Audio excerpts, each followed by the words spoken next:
culturellement, à moins qu'il soit handballeur, biathlète ou judoka poids lourd, le sportif français a un peu de mal à être très bon 2 fois de suite. Quand il entre dans les légendes, il y a toujours un risque qu'il en sorte le match d'après. Les Bleus en sont là, après leur match magnifique contre l'Argentine, après l'émotion que ce match a suscité partout en France, après ce sentiment qu'enfin quelque chose s'est passé et que reviennent un peu les jours de bonheur collectif. Il va donc falloir poursuivre cette action et se poser la question, dans quelle mesure avoir gagné un match comme ça peut empêcher l'équipe de France d'être performante le match d'après. Historiquement, la question s'est souvent posée. On se souvient que par exemple, que quelques jours après le mythique France-Brésil à Guadalajara en 86, l'équipe de France avait perdu contre l'Allemagne en demi-finale sans qu'il ne soit rien passé.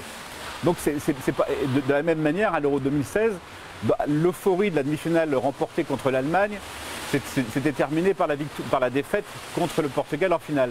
Donc il s'agit d'enchaîner, et il s'agit d'enchaîner en se demandant si effectivement les Français sont prêts à être mythiques, on va dire 2 fois de suite, sans y être obligés, sans se battre contre tout le monde, avec seulement une pression positive. Mais je pense que la réponse est oui. D'abord parce que l'Uruguay va être plus forte que l'Argentine, mais du coup va renverser un petit peu les pronostics. C'est-à-dire qu'autant les Français étaient favoris contre les Argentins, c'était une pression un peu négative, qui s'ajoutait d'ailleurs à la pression négative de l'objectif à atteindre. Autant cette fois contre l'Uruguay, ça va être plutôt du 50-50, malgré l'absence de Cavani. Ce qui est bien que c'est une position, une approche du moins un peu plus confortable pour l'équipe de France. Donc j'imagine et j'espère que tout va bien se passer. Parce que cette équipe est jeune, parce qu'elle n'a pas l'âge encore de se reposer sur ce qui vient de passer, et parce qu'elle a très très envie d'aller plus loin.